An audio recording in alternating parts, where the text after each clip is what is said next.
la MIPSI se dio a la tarea de preparar un documento que se dio a conocer hace aproximadamente 10 días, en el cual mostramos las plataformas de los candidatos, y en el siguiente panel vamos a hacer este análisis de qué es lo que tienen, qué es lo que les falta y qué es lo que necesitamos ver.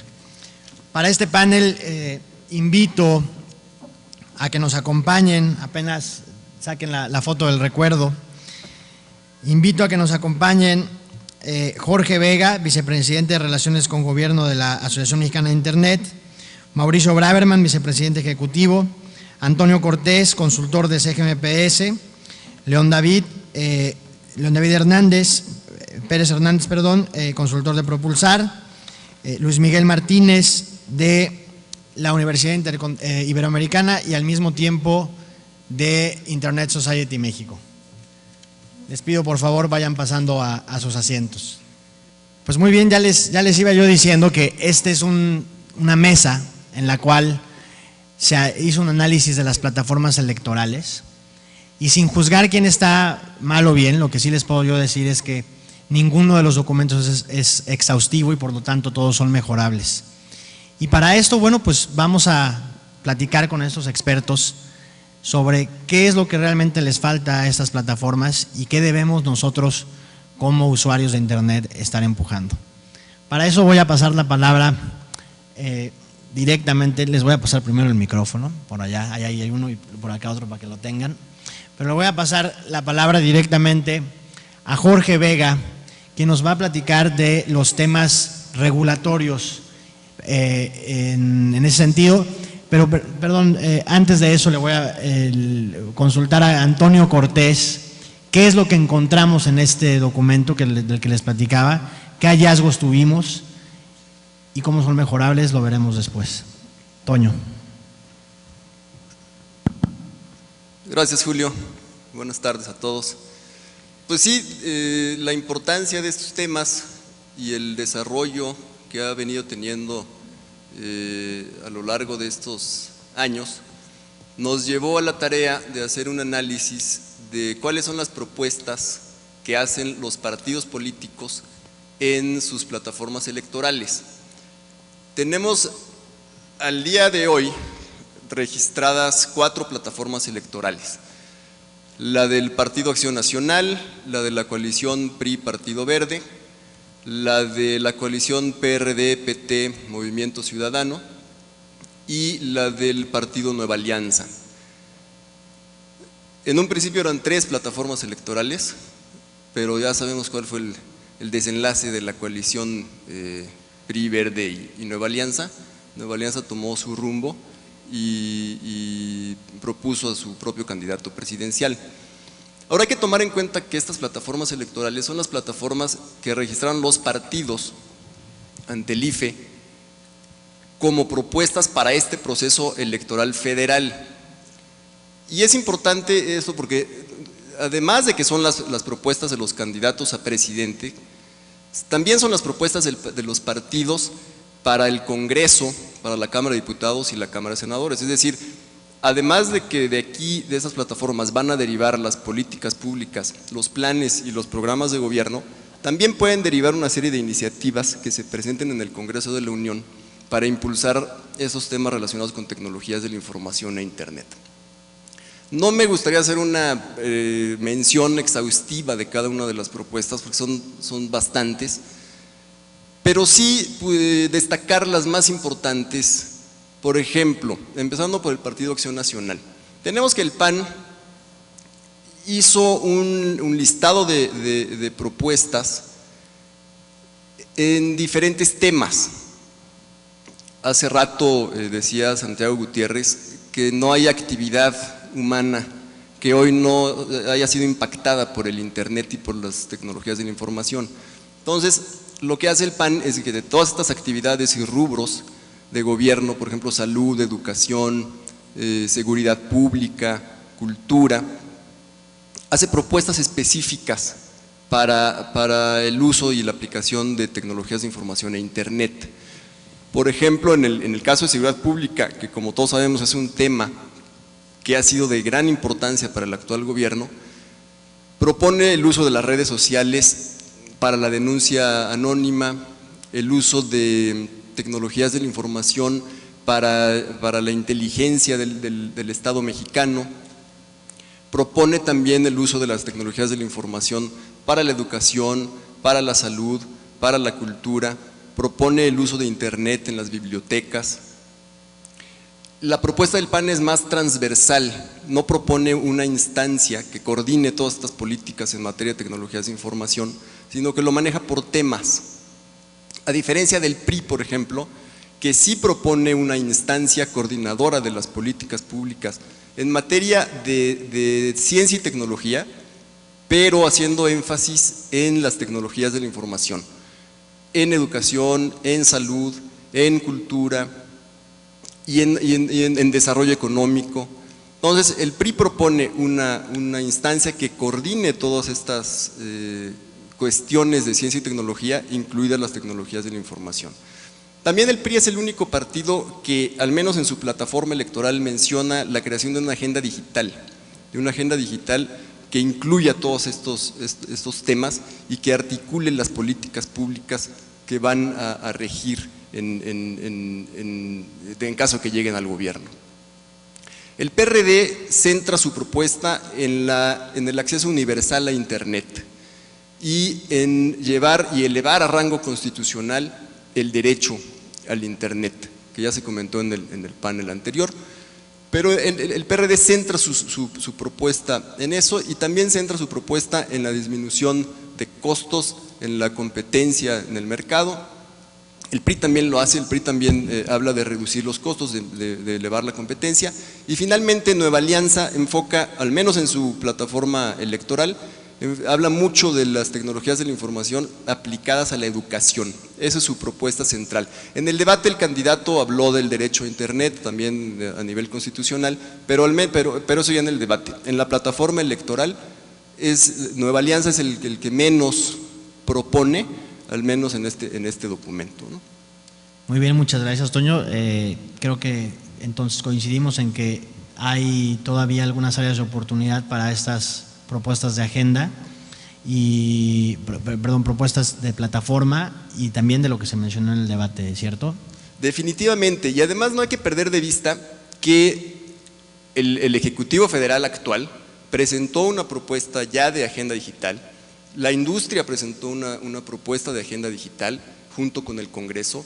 En el mismo Congreso quedaron pendientes iniciativas y propuestas muy puntuales que integran una agenda legislativa de muchísima importancia sobre estos temas de Internet y tecnologías de la información, y que definitivamente cualquier plan de gobierno, cualquier programa de gobierno debe de retomar todos estos elementos y no centrarse únicamente en las propuestas que están haciendo en las plataformas electorales. Hay muchísimo de dónde agarrar, ¿no? Hay muchísimas propuestas y creo que todas deben de ser incluidas, ¿no? Definitivamente las plataformas electorales deben enriquecerse, hay mucho de dónde. Muy bien, y ahora sí pasamos en temas regulatorios, ¿qué es lo que le hace falta a estas plataformas? Bueno, buenas tardes a todos, bienvenidos y celebremos el Día de Internet, ¿no? La buena noticia es que en todas las plataformas, como exige el COFIPE, como de instrumento jurídico, sí hay una mención a la importancia de las tecnologías de información y comunicación. Y especialmente se menciona a la Internet como un habilitador de oportunidades, de productividad, de mejorar eficiencias en el gobierno y de tener también impacto en educación, por ejemplo, y en salud. Quisiera sumarme un poquito a mi colega y decir que las plataformas es el documento jurídico, por supuesto, más importante, pero también hay programas de gobierno y hay algunos anuncios de prensa. Por ejemplo, hoy la candidata Josefina Vázquez Mota ha anunciado la creación de una agenda digital. Ha dado algunos detalles que más adelante vamos a mencionar. ¿Por qué es importante el entorno legislativo y regulatorio? Para quienes están familiarizados con el Consejo Económico Mundial o World Economic Forum, ellos analizan qué tan están preparados los países en materia de tecnologías de información y comunicación. Esto tiene una correlación muy importante, casi del 90%, cuando ellos miden el índice de competitividad global. Y al analizar la situación regulatoria, el entorno propicio, legislativo y regulatorio de México para favorecer realmente un crecimiento, un estímulo de las tecnologías de información y comunicación, que a su vez devengarían en mayor competitividad del país, sitúa a México en un ranking que es el del 70 en un número de 120 países, con lo cual hay una alarma ahí que nos está indicando algo. Mencionó también mi colega unos antecedentes importantes, hay una agenda de la industria, hay una agenda de alguna manera reducida que ha propuesto el gobierno de turno y tenemos también este insumo de las plataformas electorales. Me voy a concentrar en algunos temas que me parece que son los más claves. Hemos hecho un análisis muy detallado en AMIPSI y va a haber una presentación y un estudio que después Julio César nos va a comentar más adelante, con lo cual van a tener información más en detalle. Pero me parece que los temas más importantes tienen que ver en este entorno regulatorio y legislativo con dar un respaldo de políticas públicas que establezcan realmente mediante un marco normativo y regulatorio adecuado cuáles son los objetivos que se tratan de acometer en estas llamadas agendas digitales. Con relación al tema de la banda ancha ya se discutió, el PRD es el único que propone darle rango de derecho constitucional. Sin embargo, sí todos hablan de estimular, fortalecer o propulsar el acceso a Internet en velocidad de banda ancha. Un concepto interesante del PRD es que habla también de acceso universal en todo el territorio, con lo cual es un poquito más específico en este tema. Para terminar, comentar un poquito este tema de la vinculación entre academia y desarrollo, o sea, investigación y desarrollo, vinculación, academia, sector privado y gobierno. Hoy en la agenda digital enunciada por la candidata del PAN sí se menciona que quiere fortalecer esta vinculación, no hay demasiados detalles. En el tema del PRI sí habla específicamente de apoyar la investigación y el desarrollo tecnológico, fomentar la innovación, es también un enunciado bastante vago, pero sí lo menciona. Y en el tema del PRD tiene también una característica especial, más específica, que habla de mecanismos fiscales que incentiven este tipo de vinculación. Con el tema del marco regulatorio, como dije, y con esto termino, que responda a estos estándares y prácticas internacionales donde la industria, por el dinamismo de las nuevas tecnologías, tiene que jugar un papel muy importante en materia de autorregulación e impedir que con una sobreregulación de alguna manera se neutralicen los efectos de la innovación. Ninguna de las plataformas dice algo y creo que la voz de la industria tiene que escucharse. En general, buenas noticias, Internet, TICs, con distintos efectos en la economía, en la generación de oportunidades. Tenemos algunos interrogantes muy grandes en el cómo se van a hacer, cuáles van a ser los objetivos, cómo se van a medir, en qué tiempo y sobre todo cuál va a ser la participación de la industria y de la sociedad civil para poder auditar que estos resultados realmente se obtengan. Nada más. Muchas gracias, Jorge. Pasamos directamente al tema de comercio electrónico. ¿Qué pasa en el comercio electrónico en estas plataformas? Voy aquí a estar un poquito más cerca aquí de la audiencia. 5 veces es más grande el comercio electrónico en Brasil que el de México. 5 veces. Mi nombre es Mauricio Braverman y les quiero platicar por qué podemos hacer como iniciativa privada y con políticas públicas.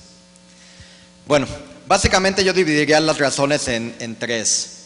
La primera es básicamente el acceso de internautas y la penetración de banda ancha. Es decir, si tuviéramos más internautas, ya hablamos de los 40 millones hoy en día, pero si tuviéramos más internautas y esos internautas navegaran a una velocidad mayor a los 2 o 3 o 4 o 5 megas que se habló, seguramente estos internautas se volverían en e-compradores. Entonces, es básicamente la primera respuesta y la más importante para el crecimiento del comercio electrónico en México es tener más internautas con mayor velocidad de banda ancha. La segunda respuesta más importante está relacionada a la penetración de los servicios financieros. Es decir, yo puedo tener un internauta que a su vez tiene una computadora, que a su vez tiene un buen acceso a Internet, pero si no tiene un medio de pago con qué pagar, pues básicamente la ecuación de comercio electrónico se rompe. Afortunadamente en México tenemos muchas personas, se habla de una población económicamente activa alrededor de 42 millones de habitantes, muchos jóvenes, y la mayoría de ellos ya tiene un producto con que pagar, es decir, ya tiene una relación financiera, tiene una cuenta de prepago, de débito o de crédito con su banco. Entonces realmente el reto que tenemos ahí es principalmente habilitar que estas cuentas ya existentes se puedan utilizar para internet y que cuando uno está, como dicen literalmente, comprando en pijama desde su casa, realmente pueda con pocos clics poder comprar algo sin necesidad de tenerse que pagar e ir quizás a una tienda de conveniencia a depositar. Y la última razón viene relacionado a los comercios y a la percepción de seguridad de los usuarios. Es decir, más o menos el 75% del comercio electrónico en México se hace en el famoso sector de viajes y entretenimiento. Por ejemplo, gente que compra un boleto de avión o que hace una reserva de hotel en línea. Solo 25% se hace en lo que le llamamos el e-tailers o en compras de artículos como puede ser una computadora o puede ser una música digital o puede ser ropa, etcétera. Entonces el gran reto que tenemos en México es en incrementar la participación del e-tailing en México, desde el punto de vista de los comercios, y desde el punto de vista de los usuarios es el trabajar la percepción de seguridad y de uso de los datos personales. Evidentemente hay una ley de datos personales, pero cuando hemos hecho encuestas sobre qué es necesario o qué le haría sentir más cómodo a la gente, es precisamente el que sus datos personales se usen con cuidado, estén bien protegidos, también su información de pagos. Y específicamente lo que buscan es transparencia, es decir, que cada uno de nosotros sepamos transparentemente cómo se van a utilizar nuestros datos personales. Y el segundo es que yo tenga control sobre cómo se usan. Es decir, si yo no quiero que se compartan, que no se compartan, y si sí quiero que se compartan de una manera en que yo me sienta cómodo. Dados estos tres pilares, ¿qué es necesario dentro de la política pública y qué sería necesario dentro de lo que es la iniciativa privada? El primer pilar, que es el de acceso, el de internautas y el de banda ancha, ya no lo voy a tocar. Esto finalmente es una derivada de todo lo que se viene platicando. Si trabajamos en una agenda digital nacional, incrementamos el ancho de banda, el número de internautas, por definición vamos a tener más compradores y por definición vamos a tener más comercio electrónico. Sobre la segunda, en términos de bancarización o incremento de los servicios financieros, claramente es un área donde sí hay cooperación, al igual que en la pasada, entre iniciativa pública e iniciativa privada. Curiosamente hoy empieza la convención bancaria en Acapulco, la que se hace cada año, y seguramente el tema de inclusión financiera será uno de los temas principales, pero hay mucho que hacer, hay mucho en términos de habilitación de débito, en habilitación de prepago, en habilitación de marcos regulatorios para que la inclusión financiera se pueda extender, y pues bueno, también es un tema que me llevaría bastante más del tiempo que hay acá. Ese es el siguiente pilar. Y en términos del tercer pilar, básicamente yo diría que es el seguir trabajando sobre lo que se ha venido trabajando. Ley de datos personales, ¿cómo nos aseguramos de que realmente se implemente, que sea bien entendida por todo el mundo, que le dé la percepción de seguridad a la gente para que pueda transaccionar? Ese, digamos, sería el primer paso. El segundo paso, que no esté en manos de la iniciativa privada y quizás una ayuda del gobierno pudiera ser muy útil, es todo el tema del manejo del cybercrime o cibercrimen, y particularmente en términos de comercio electrónico. Yo creo que argumentaría que la iniciativa privada puede trabajar en habilitar los medios de pago de manera segura, pero en caso de que haya un fraude, ¿cómo finalmente podemos hacer que las autoridades, en los casos de que no se pueda solucionar entre los servicios financieros y los comercios, las autoridades realmente puedan atacar este tipo de temas? Y por último, el último dato que mencionaría es el tema de los famosos clusters o hubs que ya se refirió Jorge hace unos momentos. Es un tema que la iniciativa privada puede trabajar solos, pero ¿cómo nos aseguramos o cómo habilitamos que el siguiente Amazon salga de México, el siguiente Zynga que hace juegos por internet y que por ende habilita compras por internet, pues ojalá salga de México?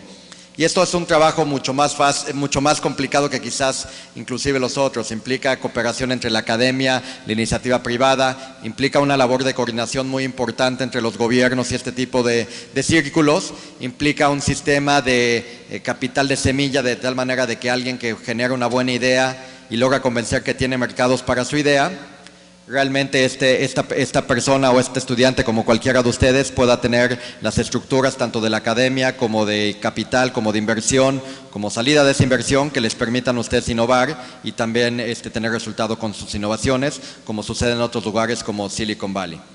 Resumiendo, son estos tres pilares: el tema de internautas, banda ancha, el tema de bancarización y medios de pago y el tema de seguridad, datos personales de los usuarios.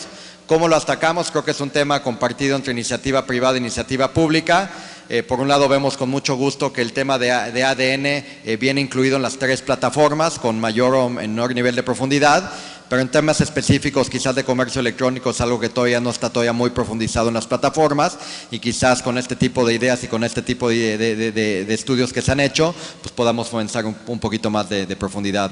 Pero en general, comparado con hace 6 años, creo que hay mucho más carne, mucho más formalización en estos temas de lo que había antes. Muchas gracias, Mauricio. Hablaste de usuarios, inclusión digital.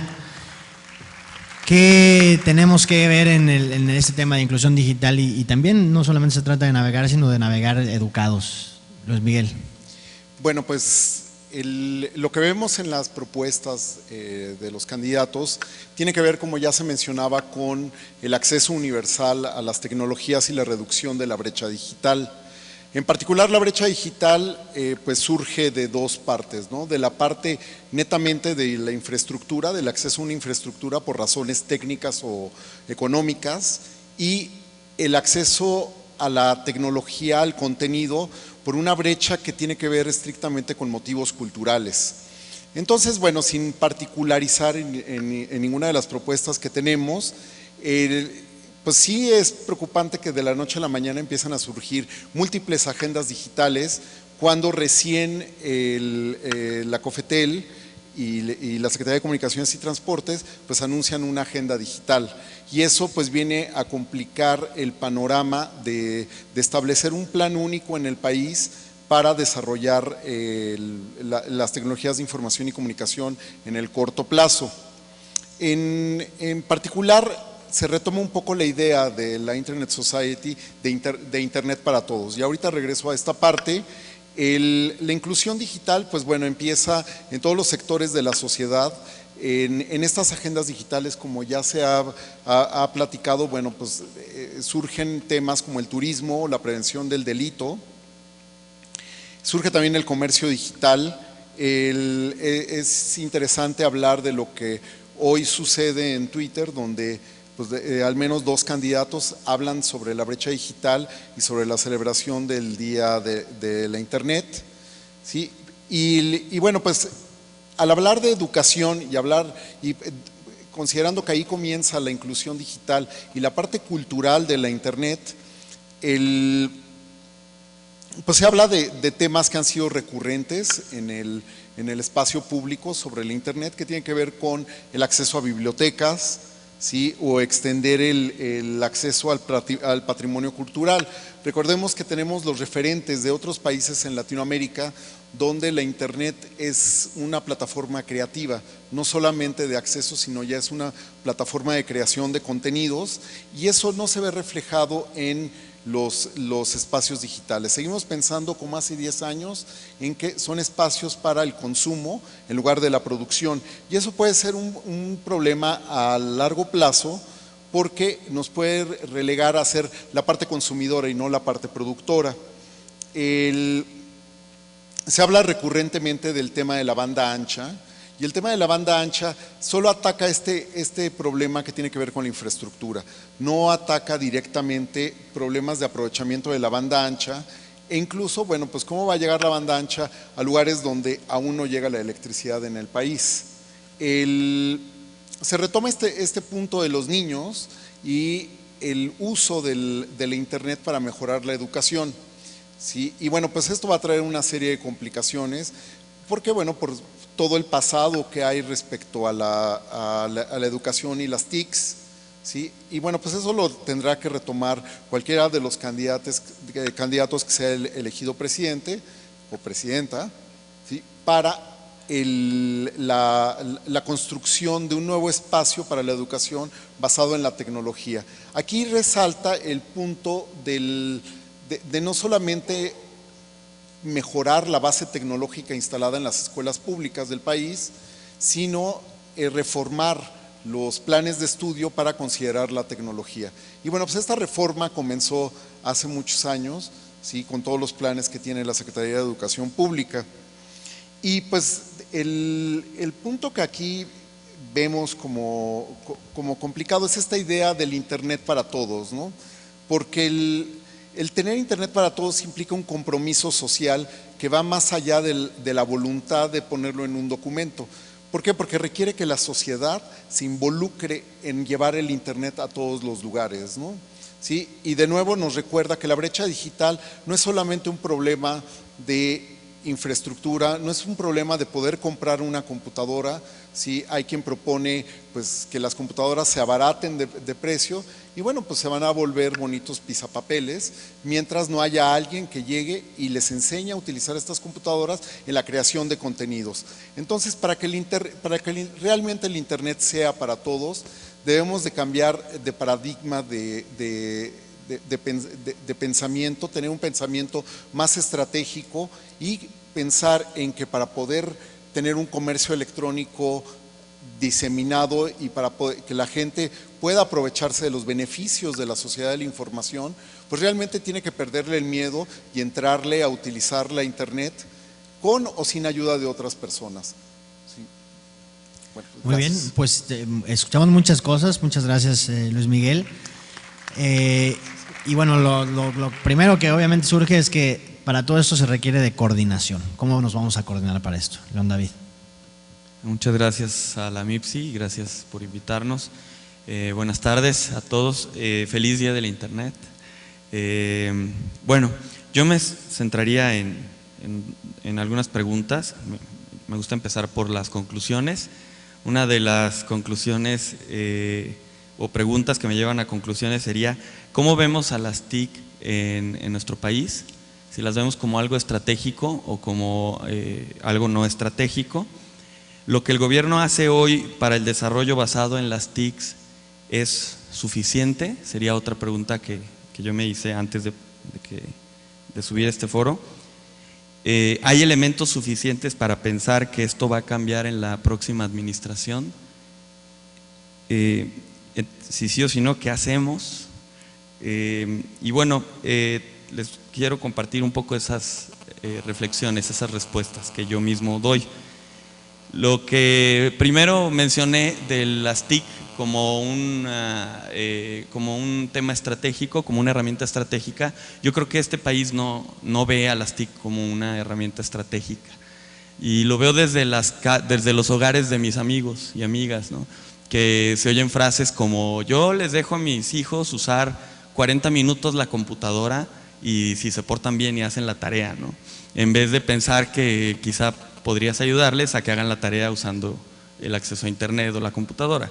En muchas ocasiones en nuestra cultura es vista la herramienta como una herramienta de entretenimiento o para la pornografía o para estar chateando y en realidad hay, culturalmente hablando, hay poco entendimiento del factor estratégico de las TIC.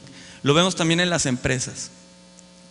Por ejemplo, una aerolínea actualmente, si las TIC no fueran su herramienta fundamental, si no estuviera basada toda la estructura en las TIC, no podría funcionar. Básicamente, ustedes imaginen que se cae el sistema de alguna aerolínea. ¿Qué sucede? A veces pasa y se hace un colapso, no salen los vuelos, no se venden boletos. En algunas industrias el mismo mercado lo ha vuelto estratégico y las empresas que lo han entendido se han subido a la ola y han sobrevivido. En algunos otros definitivamente están fuera, ¿no? Entonces en la industria, en la academia, en nuestros hogares y sobre todo en el gobierno hay indicios muy fuertes de que México no ve a las TIC en general, salvo algunas excepciones, no ve a las TIC como una herramienta estratégica, como algo que realmente cambia nuestra manera de interactuar, nuestra manera de producir, de divertirnos, etcétera, de educarnos. La segunda pregunta que yo elaboraba es: ¿lo que el gobierno hace hoy para el desarrollo basado en TICs es suficiente? Bueno, divido el gobierno porque pues, es muy grande. De entrada, el Poder Judicial yo creo que demasiado insuficiente. O sea, el uso que le da a las TICs para hacer su función me parece demasiado insuficiente, ¿no?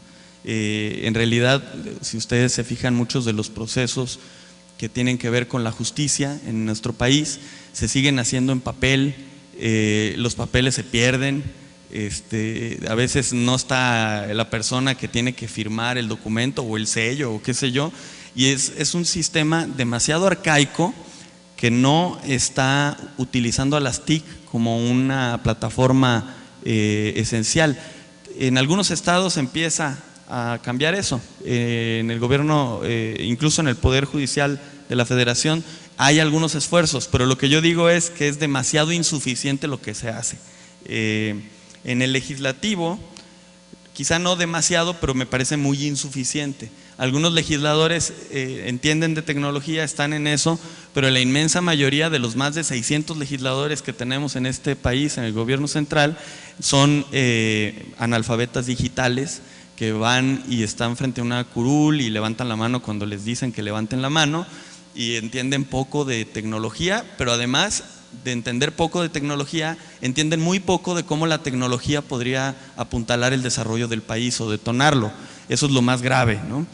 En cuanto al Ejecutivo, veo grandes disparidades. La brecha digital de los gobiernos ejecutivos en el país es inmensa.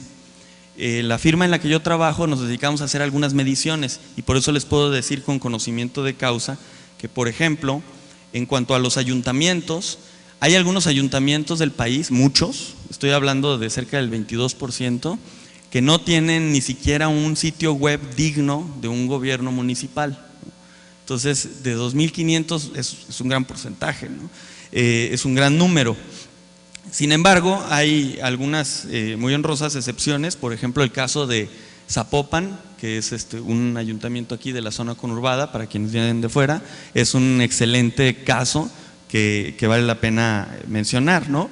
Pero la disparidad es tremenda y el promedio es muy bajo. El promedio de adopción y utilización de TICs como una herramienta fundamental, como una plataforma, es muy escaso. En los estados sucede lo mismo. En los gobiernos estatales hay gobiernos, y perdón, voy a sonar localista, pero el gobierno de Jalisco le lleva muchísimo de ventaja al resto de los gobiernos estatales, al resto de las entidades en cuanto al uso y adopción de TICs de manera estratégica.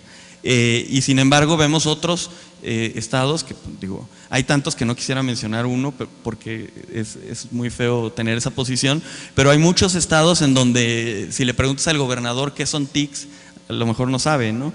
Y más allá del acronismo me refiero al tema fundamental de que las TICs se vean como un habilitador del desarrollo.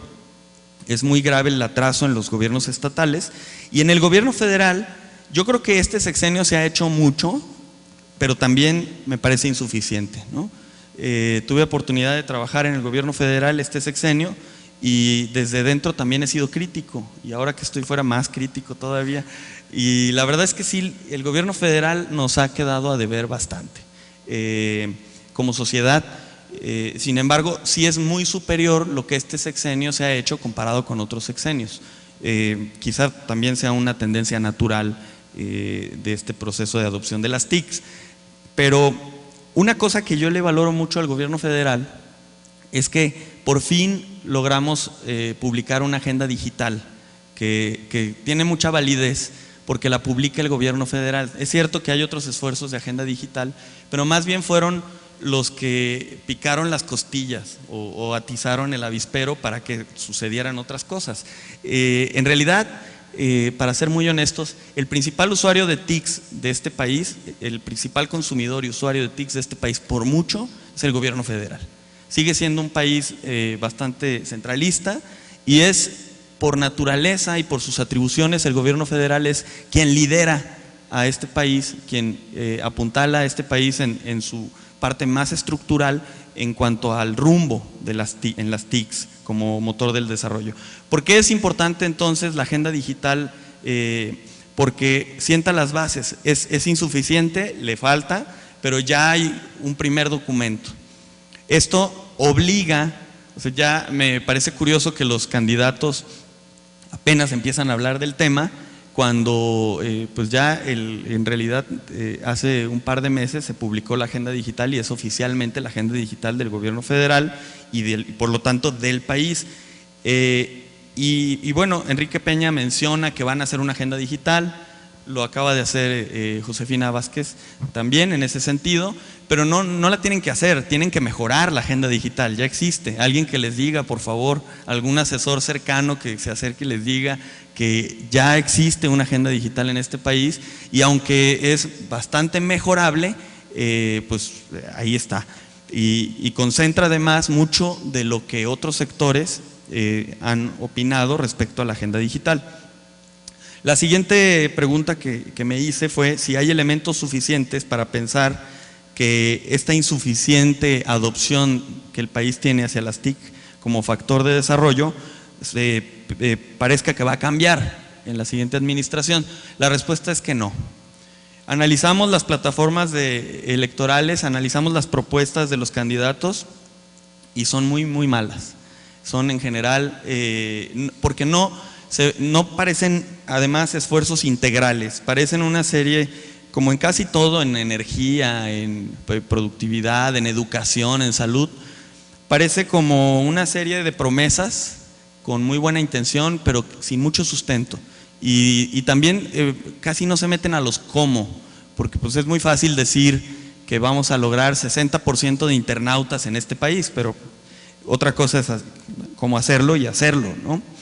Y bueno, la conclusión última que les quiero compartir es si eso ya es un destino al que no podemos evadir, y yo creo que no, sí lo podemos evadir, y creo que este es el momento ideal. Nos quedan 6 semanas aproximadamente para elegir un nuevo presidente y un nuevo gabinete, y tenemos que presionar mucho desde la sociedad civil, desde la academia y desde la industria para que los candidatos principales, los 3 candidatos principales, se centren. El otro ni existe, hay que hacer como que no existe, hay que evitar que se mantengan registro todos los partiditos que le quitan tanto dinero al pueblo de México, y hay que centrarnos en las 3 candidatos principales para hacerles ver lo estratégico que es el tema de las TIC para el desarrollo, para el crecimiento y para que salgamos de la pobreza en el mediano plazo. Otros países lo han hecho, no es una fórmula que nos estemos inventando, no es magia, está demostrado, solamente hay que entrarle al asunto con mucha más energía y tenemos 6 semanas para convencerlos. Después, cuando ya hay presidente electo, es muy difícil que ese barco se mueva. Muy bien, aquí voy a hacer una reflexión, les voy a pedir a todos ustedes que se mantengan aquí. Me están informando que tenemos ahorita conectados a 5,000 personas vía streaming. Y bueno, hay una cuestión aquí bien importante que ya analizamos las propuestas, ya todos vimos el debate, ya todos escuchamos, ya todos sabemos de qué se trata el asunto. ¿Cómo podemos intervenir en todo esto? Como Asociación Mexicana de Internet, nosotros le pedimos hace 10 días a los candidatos y a la candidata que nos dieran, que nos ampliaran todo esto que habían dicho y todo esto que pues de alguna manera han expresado en diferentes documentos, entrevistas, debate, etcétera. Y recibimos respuesta de 3 candidatos hasta este momento, de Enrique Peña Nieto, Josefina Vázquez Mota y Andrés Manuel López Obrador. Desde luego estaremos esperando la del candidato Cuadri si es que llega. Y todo esto, ¿qué vamos a hacer con ello? Lo vamos a integrar en un documento y todos ustedes van a poder participar opinando. Vamos a subir una encuesta a la página de la MIPSI, a mipsi.org.mx. Hoy mismo va a estar esa encuesta y esos resultados que se arrojen los vamos a concentrar en un centro, en un documento que va a crear el Centro de Estudios de Internet y Sociedad, que pues está administrado por gente del Tecnológico de Monterrey. Ellos van a administrar esta información y eventualmente la vamos a dar a conocer al presidente electo.